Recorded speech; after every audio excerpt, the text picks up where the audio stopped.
Ini aja bilang sama Safrizal, dia kan orang Aceh itu.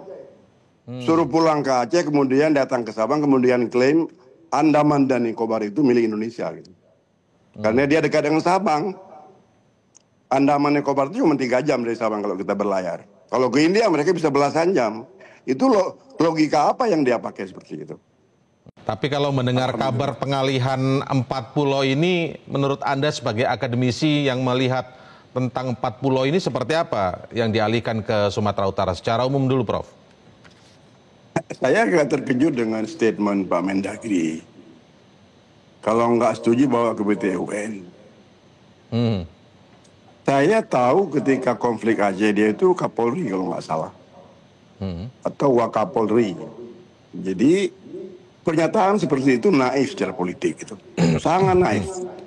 Ya. Kenapa? Karena yang dia tertibkan, yang dia urus adalah batas wilayah sebuah provinsi yang baru saja selesai berkonflik dan kemudian berdamai dengan pemerintah. Oke. Itu masalah besar itu. Jadi dianggap enteng aja. Jadi di mata dia semuanya bisa selesaikan di PT UN. Tidak. Ini persoalan politik ini. Persoalan imajinasi komunitas. Persoalan imajinasi kebangsaan ini. Ini bahaya sekali seperti ini. Ya. Dan kemudian dia mereduksi rasa memiliki, mereduksi kepemilikan sosiologis. Bahwa pulau itu boleh kita tanya sekarang itu dari masyarakat pesisir Sibolga sampai ke Singkil itu diakui sebagai milik Aceh itu pulau kosong itu. Ya. Pulau kosong. Dan yang kedua sejumlah infrastruktur fisik di situ Tugu, Prasasti, Musala, Dermaga itu dibangun dengan uang Kabupaten Aceh Singkil, ya kan? Jadi apalagi yang kurang, bahwa kalau kemudian membawa peta kartografi itu mental Belanda itu mental kolonial seperti itu. Mental kolonial. Baik, Prof. Saya perdalam lagi, jadi, Prof ya. Jadi Tito itu mentalnya mental pamong praja kolonial kalau seperti itu. Oke. Baik, Anda tadi kaget melihat pernyataan Mendagri kalau memang tidak tepat, tidak setuju dengan keputusan Kemendagri dibawa ke PT UN itu seperti menurut Anda seperti menyederhanakan masalah ya, walaupun memang jalurnya seperti itu begitu ya? Sangat sederhana. Ini bukan perdata ini. Ini bukan perdata ini. Ini persoalan mengurus batas sebuah provinsi yang pernah berperang dengan pusat. Pernah berkonflik puluhan tahun. Ya. Lalu ketika ada pertikaian mengenai pulau, itu yang ditelusuri bukan aspek sosiologisnya, bukan aspek administratifnya. Yang diselidiki itu batas fisik yang nggak bisa bicara di situ. Itu berbahaya sekali. Coba deh kalau bisa itu Tito datang ke Pak JK atau ke Pak SBY sekitar 1 jam aja ngomong, baru dia mengerti kemudian bagaimana itu esensinya. Ya.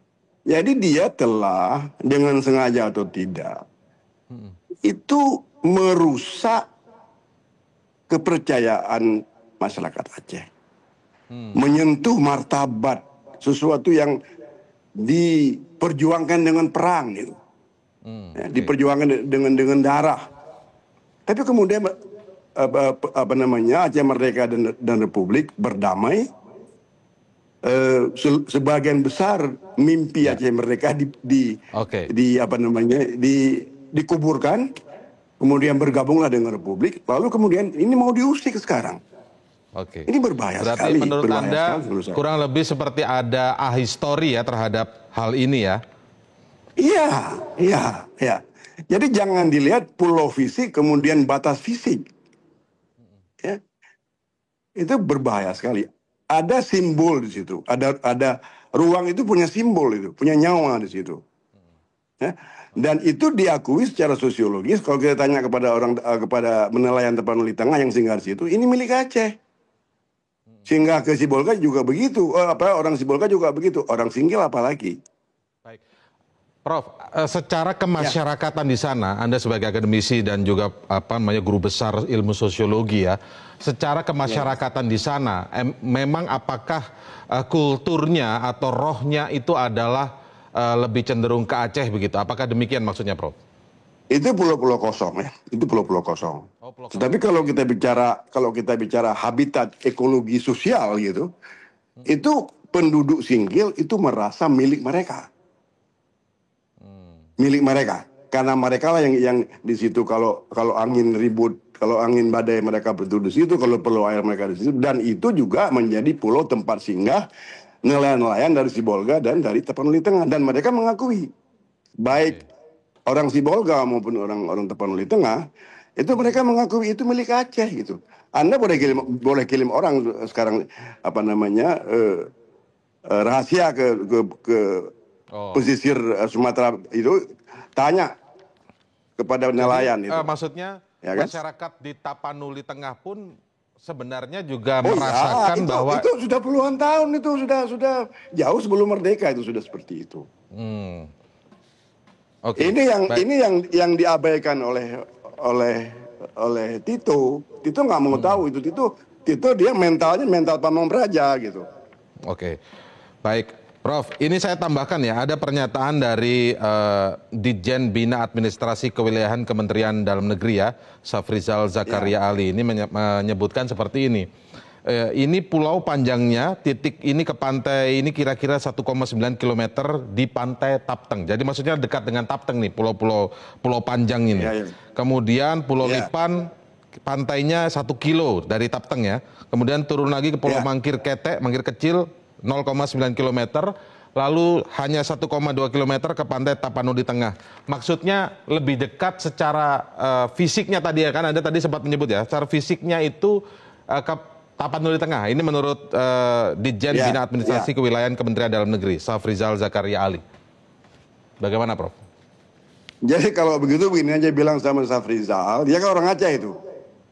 Suruh pulang ke Aceh, kemudian datang ke Sabang, kemudian klaim Andaman dan Nicobar itu milik Indonesia gitu. Karena dia dekat dengan Sabang.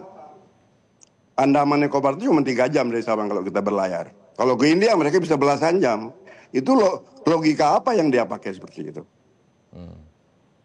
Ya, itu orang Aceh berpikir pici dan bodoh seperti itu. Kalau dia mau sekjen nggak usah ngomongin seperti itu, bilang aja ke kita, beri kita dukung dia, nggak ada masalah itu. Baik, Prof, di luar masyarakat di luar mungkin wilayah Aceh dan kemudian wilayah Sumatera Utara dalam hal ini mungkin lebih dekat ke Tapanuli Tengah begitu ya, mendengar juga